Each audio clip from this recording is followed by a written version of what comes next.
نحمده ونصلي على رسوله الكريم أما بعد فأعوذ بالله السميع العليم من الشيطان الرجيم بسم الله الرحمن الرحيم يا أيها الناس اعبدوا ربكم الذي خلقكم والذين من قبلكم لعلكم تتقون۔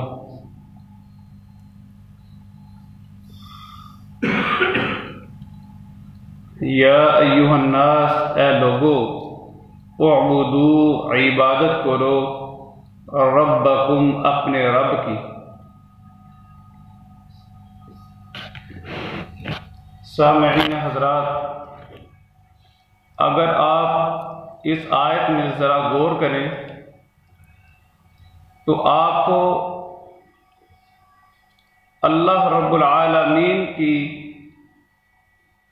اس بات کے اندر ایک محبت نظر آتی ہے۔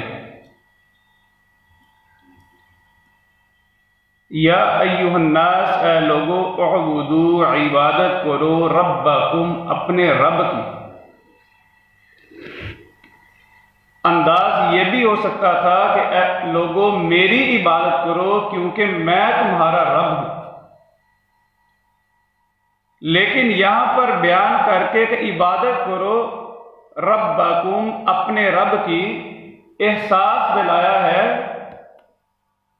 اپنی واقفیت ظاہر کی ہے خالق کائنات نے انسان کے ساتھ۔ بعض اوقات جب ہم کسی ایسی جگہ پر چلے جائیں جہاں پر ہمیں ضرورت ہو اور ہم کوئی آدمی تلاش کرتے ہیں جو ہمارا واقف اور جاننے والا ہو تاکہ وہ ہماری بات کو اچھے طریقے سے سنے اور ہمیں بھی اطمینان ہو کہ فلاں آدمی نے ہماری بات اچھے طریقے سے سنی ہے، مجھے جانتا ہے، کچھ نہ کچھ میرا کام کرے گا۔ وہ ذات الہی انسان کو احساس دلا رہی ہے، اپنی پہچان اور واقفیت اس انداز سے کروا رہی ہے کہ اس کو کہا جا رہا ہے کہ تمہارا رب ہے جس کی تم نے عبادت کرنی ہے۔ دوسری، یہاں پر یہ جو احساس ہے ان لوگوں کو دلایا جا رہا ہے جو غافل ہیں۔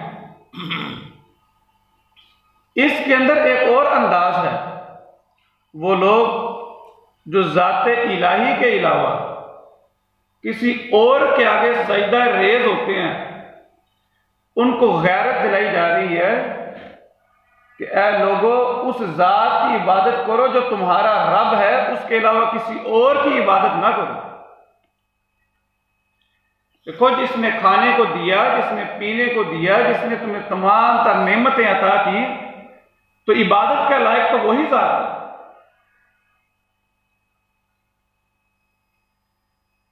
غیرت دلائی ہے انسان کو، جو انسان اللہ کی ذات کے علاوہ کسی اور کو اپنا حاجت روا، مشکل کشا، داتا، غوث اعظم، لجپال، غریب نواز یا کچھ اور تسلیم کر کے غلط فہمی میں آ کر جو حق اللہ کی ذات کا تھا کسی اور کو دیے ہوئے ہیں۔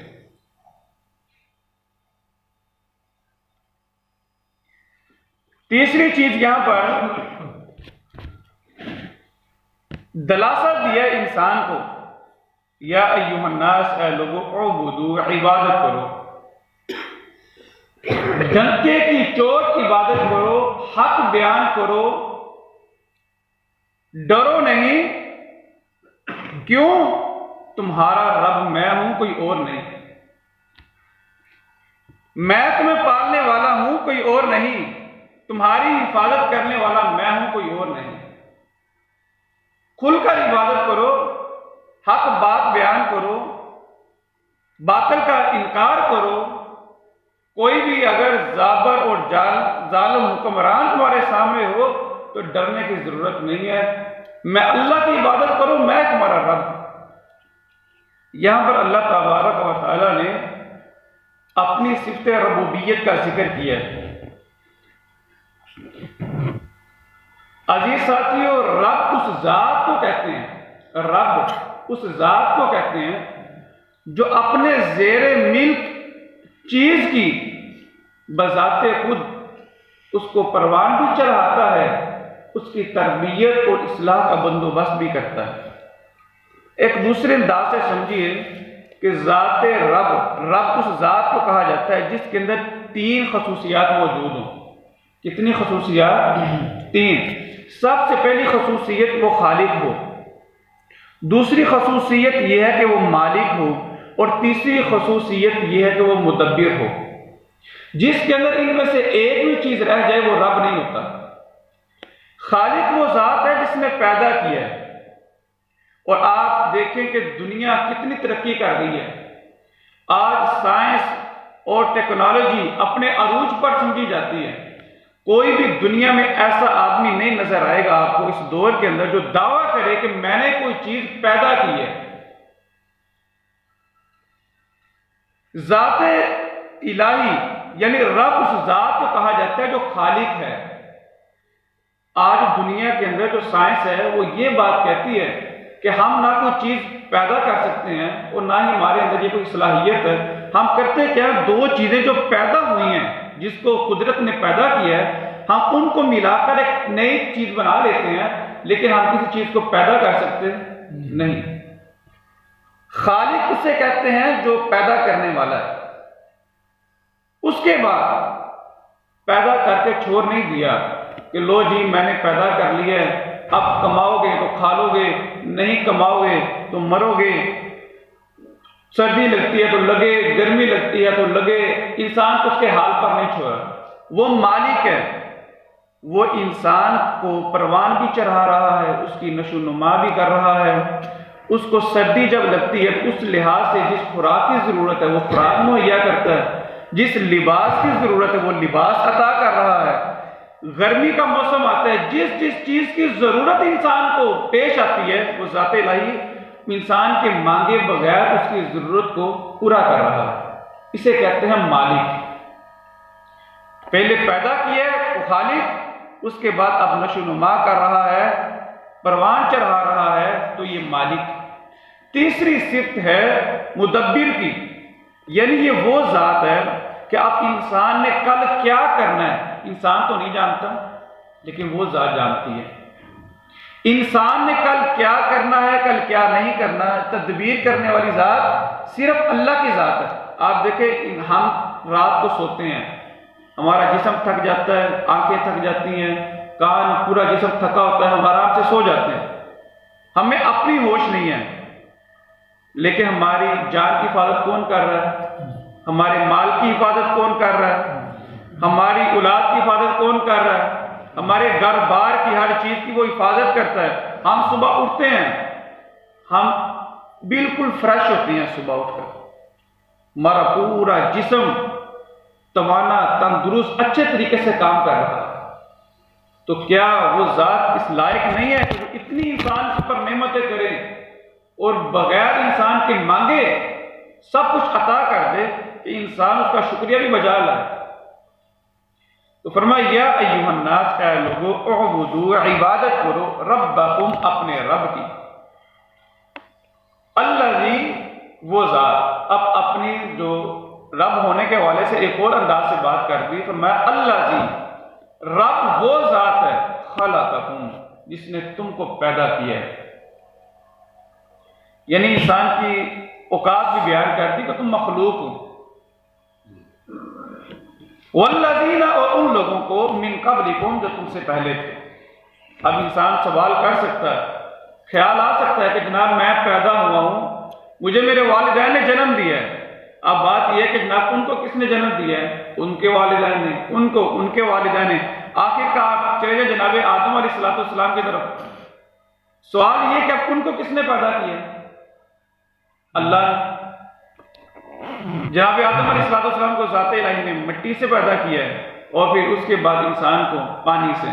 فرمایا والذین، اور ان لوگوں کو، من قبلکم، جو تم سے پہلے تھے، لعلکم، تاکہ تم تتقون، تم متقی بن جاؤ۔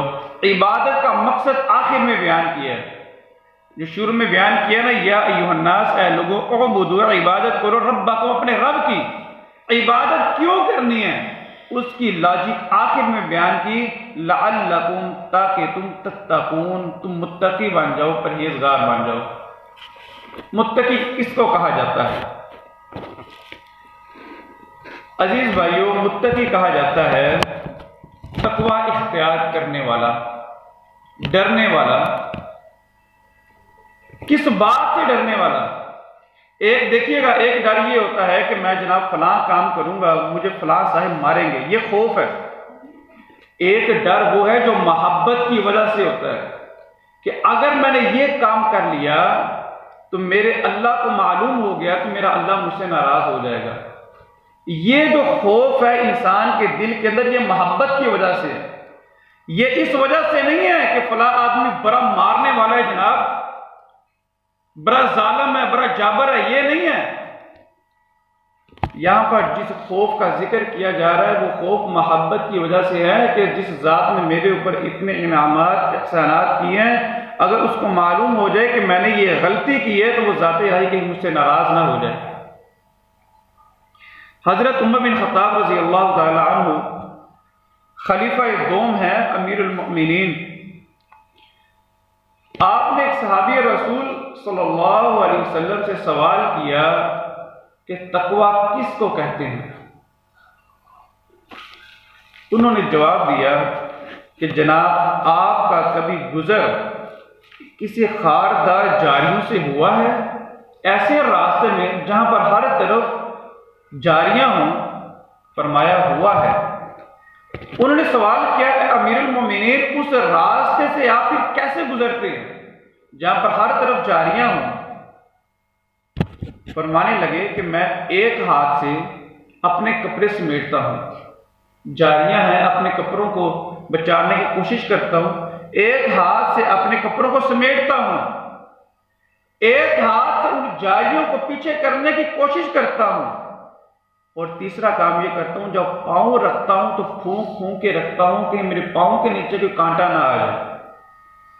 تو وہ فرمانے لگے کہ امیر المومنین یہی تو تقوی ہے کہ انسان ساری زندگی اپنے آپ کو گناہوں سے بھی بچائے اور کانٹوں کو اپنے راستے سے دور بھی کرے، اور قدم رکھے تو پھونک پھونک کا قدم رکھے۔ نبی علیہ السلام نے ارشاد فرمایا لوگوں تقوی ہا ہونا، تقوی دل کے اندر ہوتا ہے۔ تقوی یہ ہے کہ انسان جب کوئی عمل کرنے لگے، کوئی بھی عمل کرنے لگے تو اس کا ضمیر اس کو ملامت کرے کہ یہ کام ٹھیک ہے کرنے والا ہے یا یہ کام نہیں کرنے والا۔ انسان مثال کے طور پر کوئی چیز سنتا ہے، جو ہی کوئی آواز اس کے کان کے ذریعے سے اندر گئی تو ضمیر جو ہے وہ فلٹر کا کام کرتا ہے، وہ چیزوں کو الگ الگ کر دیتا ہے کہ یہ چیز ٹھیک ہے سننے والی ہے یا یہ چیز سننے والی نہیں ہے۔ انسان کوئی چیز دیکھتا ہے، آنکھوں سے رہا ہے، اندر فیصلہ دل کر رہا ہے کہ یہ چیز ٹھیک ہے یا چیز ٹھیک نہیں ہے، یا کوئی عمل کرتا ہے تو اس کی گواہی بھی ضمیر انسان کو دیتا ہے۔ فرمایا کہ اگر اللہ کے نبی علیہ السلام نے فرمایا کہ اگر آدمی کا صرف ایک گوشت کا ٹکڑا ٹھیک ہو جائے تو پورا جسم جو ہے وہ ٹھیک ہو جاتا ہے۔ اللہ رب العالمین ہمیں اصلاح کی توفیق نصیب فرمائے۔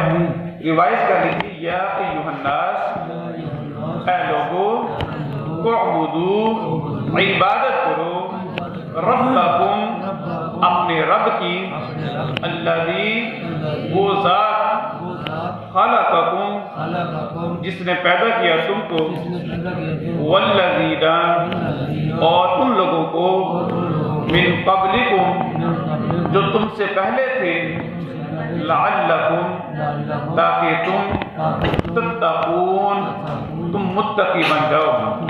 یا ایھا الناس، اے لوگو، اعبدو، عبادت کرو، ربکم، اپنے رب کی، الذی، وہ ذات، خلقکم، جس نے پیدا کیا تم کو، والذین، اور ان لوگوں کو، من قبلکم، جو تم سے پہلے تھے۔ یہاں پر ایک چیز آپ دیکھیں کہ اللہ تبارک و تعالیٰ نے جو موجودہ لوگ ہم کا بھی ذکر کیا ہے، وہ ذات جس نے پیدا کیا تم کو اور ان لوگوں کو جو تم سے پہلے تھے، یہ بیان نہیں کیا، اور ان لوگوں کو بھی جو تمہارے بعد آئیں گے، یہاں پر اس بات کا اشارہ دے دیا کہ یہ امت آخری ہے، اس امت کے بعد کوئی اور امت نہیں آئے گی، اور اس پر بھیجا گیا نبی بھی آخری نبی ہے، اور یہ آیت ختم نبوت کے اوپر بھی دلالت کرتی ہے کہ جب اس کے بعد امت کوئی نہیں تو پھر نبی بھی کوئی نہیں ہے۔ فرمایا لعلکم، تاکہ تم تتقون، تم متقی بن جاؤ۔ یا ایھا الناس، اے لوگو، اعبدو، عبادت کرو، ربکم، اپنے رب کی، الذی، وہ ذات، خلقکم، جس نے پیدا کیا تم کو، والذین، اور ان لوگوں کو، من قبلکم، جو تم سے پہلے تھے، لعلکم، تاکہ تم تتقون، تم متقی بن جاؤ۔